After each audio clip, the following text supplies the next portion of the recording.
Thanks for joining us. This is North Coast Perspectives. I'm James Faulk. We have a fantastic show for you tonight, capping the end of a busy news week that included two historic Supreme Court decisions, the celebration of a long-neglected national holiday, more clamoring for police reforms, and the ever-mounting death toll from our constant companion in mortality, the COVID-19 coronavirus. Tonight we'll also be chatting with a leader from the Eureka Chapter of the NAACP on the history and meaning of Juneteenth, the folk holiday celebrated on June 19th, that's today, to mark the end of African American enslavement in the United States.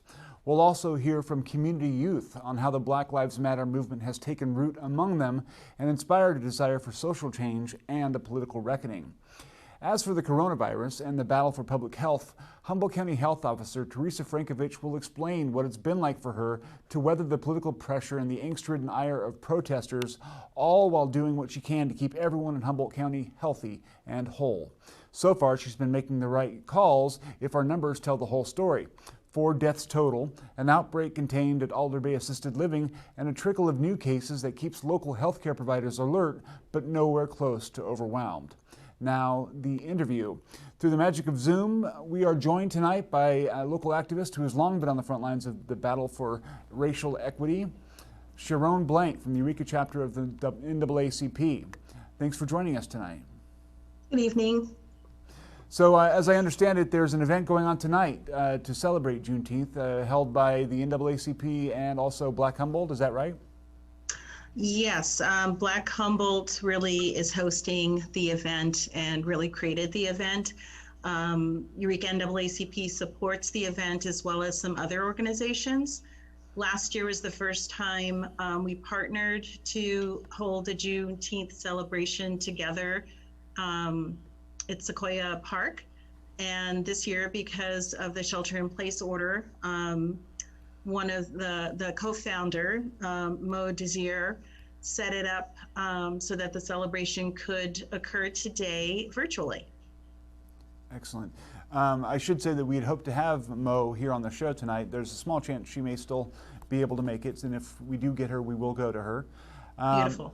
So, I mean, I'm going to be playing about my own ignorance. It was a couple of years ago when I learned about Juneteenth, and I still, up until recently, was sketching on the details. Can you explain for our audience what Juneteenth is and what it signifies? Yes, and I must say that Juneteenth is something that is something I've been more aware of in my later years as well. I didn't grow up learning about it in my home or in school. But I did find out about it later in adult life. So it's, I think there's a lot of people that don't know about Juneteenth. I have some notes here to make sure I get it all my dates correct here. So people understand that President Lincoln signed the Emancipation Proclamation in January of 1863, and that freed slaves in the Confederate States.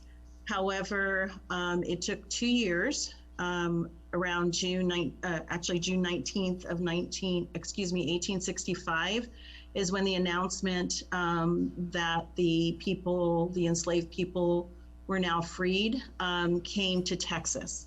So it was 2 years later that people who were still enslaved after the Emancipation Proclamation. And I'm not sure they teach that in schools. They certainly didn't when I was growing up. However, hopefully they are doing it now. I wouldn't guarantee that, but we're going to be doing some work through the NAACP to help support the fuller story of history on this land is told. You know, it's interesting that that's sort of the purpose of a holiday like this. It gives the, not to say an excuse, but it gives a reason for educational officials and cultural leaders to deal with and talk about history that may otherwise be overlooked. Is that right? Yes. Well, I mean, history is written by the people who win, and frequently the voices of the rest of the community that suffered the losses and the humiliations aren't included. So I don't think our country is very good at talking about our history of slave slavery. So it makes sense that we also wouldn't be good at talking about Juneteenth, which, you know, not only is a date that celebrates the emancipation of people who've been enslaved, it also, with the discrepancy of the two dates, describes the dynamic of the times. So absolutely. Yeah. It's an interesting detail that when Lincoln, issued the Emancipation Proclamation, it was for only the Confederate states. There were some Union states that had slaves and they weren't freed then. And for most of those Confederate states, the slaves there weren't freed until much later. So it wasn't as much of a bold, sweeping action at the time. It was kind of a more, the effect percolated, I guess is a way to put it. Yes. I'm having a hard time hearing you, James. Okay, I'll try and speak up. Okay, thank you. Do you think this is a holiday that everyone should celebrate, all communities, or do you think it's something that's reserved for African Americans because of their special role in that history? It's for all people to celebrate. Freedom and liberation should be celebrated by everyone. This story in particular is rooted with the African American community. However, even the celebration today, when it was described, is described as an inclusive event. So everyone is welcome to participate. There are some conversations that are designated for people of color at this event and probably at other Juneteenth events as well. And that should be respected by all. However, the event as a whole is open to everyone. The mentions of the holiday and just the conversations about it have exploded this year. President Trump, like everything else, would like to take credit for that fact. Why do you think more people are paying attention this year, and what do you think that signifies?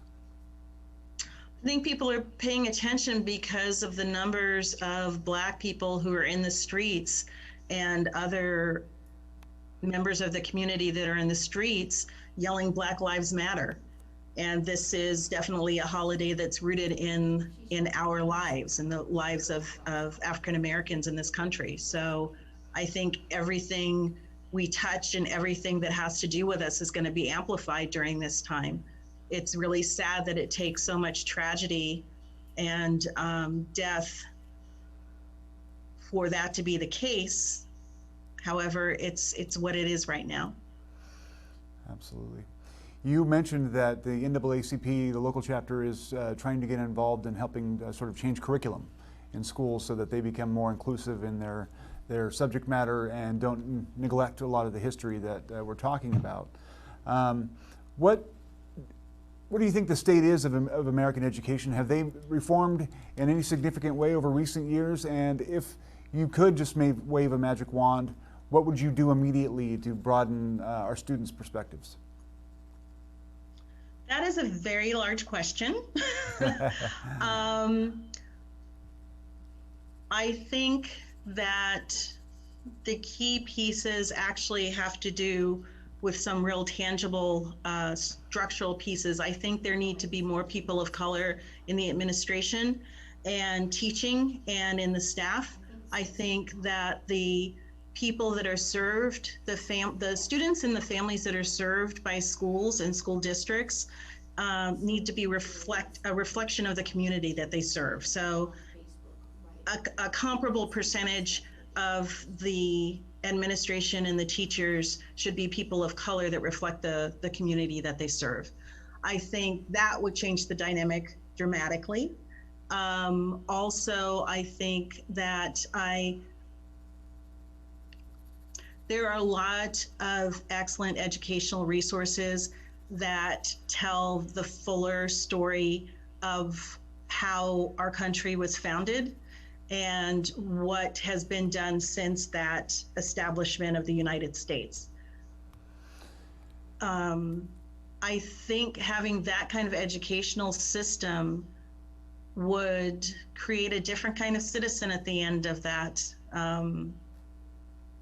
educational experience. It would be a very different citizen. I don't think people would be so surprised at why so many people are rising up right now in anger and frustration if the accurate history of African Americans was really reflected throughout the population. That's all the time we have. It's been a pleasure and a privilege again to have you on the show. I'll extend the invitation again. I'm sure we'll have you back. Happy Wonderful. Juneteenth, and please have a great weekend. Wonderful. Happy Juneteenth. Thank you. Thank you. In this time of protest and transformation, it's important to remember those who have the most to gain and lose should these reforms fail. This week, Haron TV again puts the spotlight on local youth, diving deep into the relationship between young activists and the fight for real change.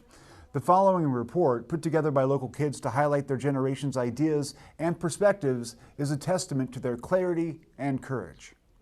No justice, no peace. As the Black Lives Matter movement gains national attention, Haron TV wants to look inwards and hear from our county's local teenage activists of color.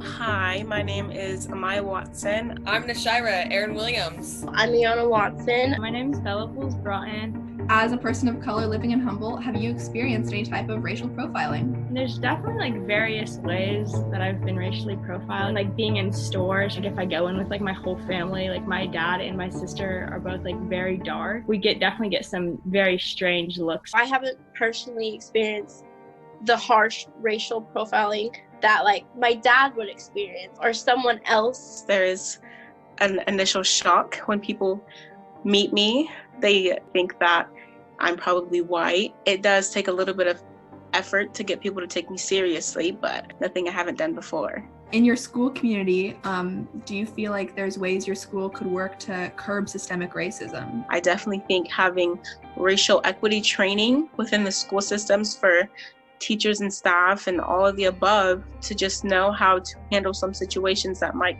make their students of color uncomfortable, it would smooth out a lot of the unnecessary things that we have to go through every day just because we're a different color. Holding more multicultural events, getting the students to interact with other cultures, I think, is big and important. But I think having a space for certain communities to meet and be themselves amongst themselves is important as well.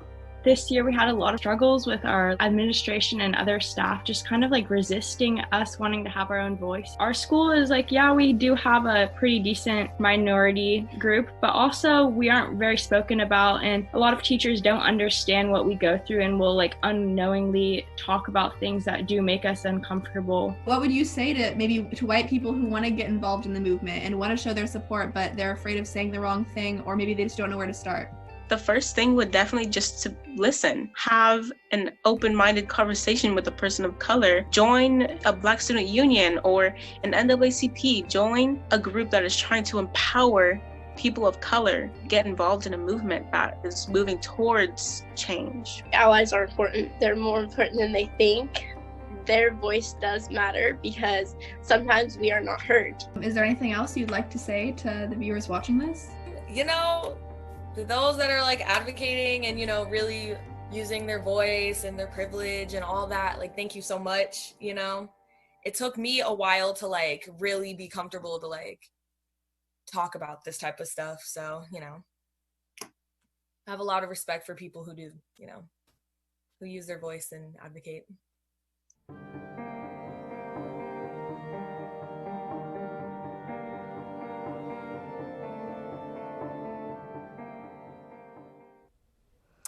Wow. The battle for equity has 1,000 fronts, and two recent Supreme Court rulings have significantly shifted the American political landscape in this regard. This week, the Supreme Court, by a 6-3 margin, with Chief Justice John Roberts and Justice Neil Gorsuch joining the more liberal wing, ruled that it is illegal for businesses and other organizations to fire people based on their gender identity or sexual preference. The ruling clarifies that the 1964 Civil Rights Act extends to gay and transgender individuals. The text of the law prohibits discrimination on the basis of sex, and the majority ruled that gender identity and sexual preference fall under that rubric. On another topic, The court ruled against the Trump administration's efforts to end the DACA program, which protects undocumented immigrants who were brought to this country as children. The 5-4 ruling says that the government acted capriciously in its decision to end the Obama-era program that allows so-called dreamers to work, study, and remain in the United States on a renewable permit. More than 640,000 immigrants have taken advantage of that program. North Coast Congressman Jared Huffman held a virtual town hall this week with Congresswoman Karen Bass, also of California.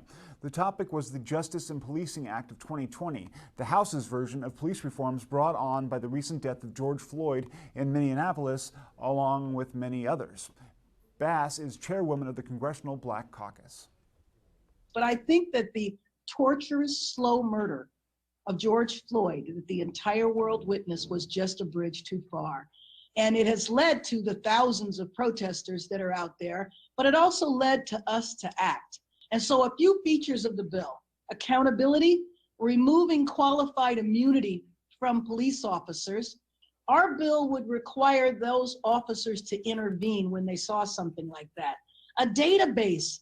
Tamir Rice would have graduated high school. He was killed when he was 12 years old, 6 years ago, by a police officer who thought a 12-year-old was a threat, who had been fired from another police department because of his instability and propensity to violence.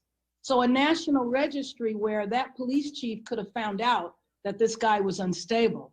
So the other part about the bill that I want to mention, and then I'll stop, is the attempt to help officers, because there are no national standards. There is no accreditation. To get your hair cut, your barber has to be accredited. So certainly a profession that has the ability to kill you should have national standards and accreditation. Huffman said that many of the funding mechanisms put in place by the federal government to help local police departments often dictate the style and manner of policing to be used. A broader approach allowing for different types of engagement could be transformative, he said. You know, we talk about these policies and institutions that perpetuate some of these systemic problems. Some of it is the way we fund police. And for example, I've been talking to the Humboldt County Sheriff, Billy Hunsell, about this. If he wants to go get a federally funded drug enforcement officer, he can apply for a COPS grant from the United States of America, and they will pay for a few years of this person's position. We don't have anything like that when it comes to social workers that Sheriff Hunsell might want to, have work with the homeless community or work on substance abuse issues, and he would love to be able to do that. He doesn't want to just militarize. He wants to have a much more nimble and community-based approach to these issues, and I want to work on at the federal level, changing some of the incentives and the funding messages that we send with the way we've created a few of these programs. We'll be back after this short message. We could be standing on top of a T-Rex right now, and we'd have no idea. No, we wouldn't. Were you expecting to find this today? No. How do you know it's a dinosaur bone? Tastes like one. Prehistoric Road Trip is a story about rediscovery. It's a personal journey. I'm from the northern Great Plains of the United States, and that area of the country is just known for its geologic diversity. That's amazing. This is just totally blowing my mind right now. In a really short amount of time, in about 2 hours or so, you can drive through over 1 billion years of our planet's history. So what is a reasonable amount of mileage for a road trip? We ended up filming over about 9 weeks. We drove over 6,000 miles and visited close to 40 different sites. It really is like a treasure hunt. And we still have a lot of questions to ask, and that's why we're out here. So it was really exhaustive, just trying to figure out how do we best tell the story of the northern Great Plains. Wow. And visit sites that the viewer could go to themselves, but also introduce them to some more remote parts of the United States. Where are we? That haven't been developed, they haven't been bulldozed, they haven't been paved over, and it means that they're ripe for discovery. Oh, I can smell the oil. No, that's ancient shark liver oil. That's the shark stuff. Wow! We have this amazing cast of characters, of scientists who were able to sort of take a step back and celebrate and enjoy their work with us. Oh, whoa! Does that ever get old? I really wanted to bring that sense of discovery and wonder and childhood glee that we all still have in us. Yours are the first human eyes to see that evidence of past life. This is how science happens. It's cool.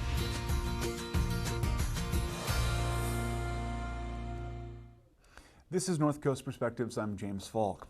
Humboldt County Public Health Officer Teresa Frankovich this week said the likelihood of a coronavirus vaccine in the near term is low, but she holds out hope that other types of drugs may help make the difference. At the national level, the earliest we're likely looking at that is early 2021. And of course, there's a lot of work to be done before that point. So I'm hopeful, but I'm certainly not banking on us having a vaccine that early. It would be unprecedented for sure. But I do have some hope that we will have a decent therapeutic. Frankovich has been toiling around the clock for months, striving to balance the economic needs of the community with her duty to protect the health of every resident. The responsibility has not been an easy one and has put her in the crosshairs of some protesters and others who have called for Frankovich out of Humboldt. Well, my husband said at least they spelled your name right. That was his comment. Yeah. You know what? I have to say, the Frankovich go home thing bothers me because I do feel like I am home. I get the need for people to voice. I guess my plea in general on a whole, country level is that, I want civility in our discourse. I long for earnest, good debate. And I think that, the tolerance of different positions and recognition that we're not going to agree, but it doesn't make someone your enemy. However, I have had many people reach out in really positive ways, even who may not totally agree, but have been very supportive of the process. So I appreciate that hugely.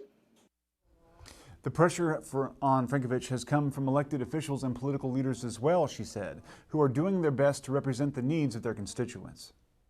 Well, certainly there's always input, and people feel, certainly politically, people feel a need to represent the constituents who reach out to them with questions or concerns, and I understand that. I think that, I'm concerned when I look across the state and the country at some of the, how this plays out. I'm very concerned about, even in California, the number of health officers and public health officials who've chosen to leave public health. And, many of us working in this understand that issue, both from just sort of an ongoing pressure and fatigue perspective, as well as just, the level of political rhetoric surrounding what should be really a health and science issue. Eureka has chosen an interim city manager, Mayor Susan Seaman reports this week, and has launched a new branding campaign meant to capture the natural beauty and character of this area. You would be hard-pressed to find anybody who has more pride in Eureka than our Community Services Director, Miles Slattery. It was that enthusiasm, as well as his experience and innovation, that led City Council to select him for the interim city manager position. We'd all like to welcome Miles to that position, and I'd also like to take this opportunity to thank Pam Powell for stepping up and serving as acting manager during this transitional time. She's been a stalwart leader, and she's now anxious to start focusing on her city clerk job, preparing for the next election. Director Slattery will begin his term on July 1st. With all of the happenings around the city, I want to remind everybody that while we're still in the middle of a pandemic, stores are opening, restaurants have more in-dine options, and salons are cutting hair again. Beginning today, certified hotels, short-term rentals, and personal care services can also begin to open. Next week, the doors of City Hall will be unlocked and people will be welcomed without an appointment. I'd like you to put a pin in some content for next week. We will have Miles Slattery in to talk about the new role of his in the city and to talk about the impact on city staff of the departure of Greg Sparks and the controversy surrounding that. We'll be right back after this break. Welcome to the Canadian International Organ Competition. It's like Olympic for organ. Prizes amount to over $100,000. Can you just slap me a little bit? No, literally, slap me, thank you. I've never done this to myself before, put myself under this much pressure. The final round's been haunting me at night. I'm first Chinese competitor. I'm desperate to win this competition. Pipe dreams.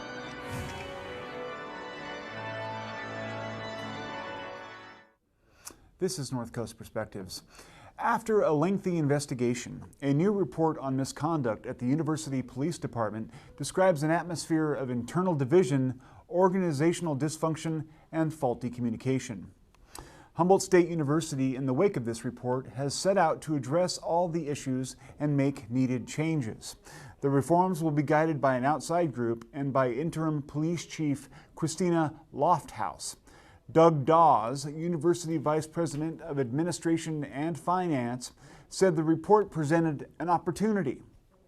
We strive for constant improvement in every process and effort on campus, and the investigating group uncovered organizational issues within the University Police Department that very much needed attention.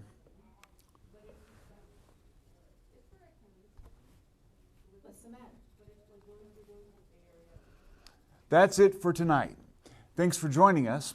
For information on all things COVID, remember to visit www.humboldtgov.org for stats and figures on local cases, fresh guidelines, and information on how to best weather this pandemic. Despite the recent loosening of some of those guidelines and the suddenly allowed extracurricular activities we've all been so desperate for, we are still in the midst of a pandemic. California just this week recorded its highest new case total since the situation began, and other states are similarly afflicted. So please keep your distance, wear a mask, wash your hands, and remain healthy. Otherwise, as always, stay tuned, stay informed.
To the Canadian International Organ Competition. It's like Olympic for Oregon. Prizes amount to over $100,000. Can you just slap me a little bit? No, literally, slap me, thank you. I've never done this to myself before, put myself under this much pressure. The final round's been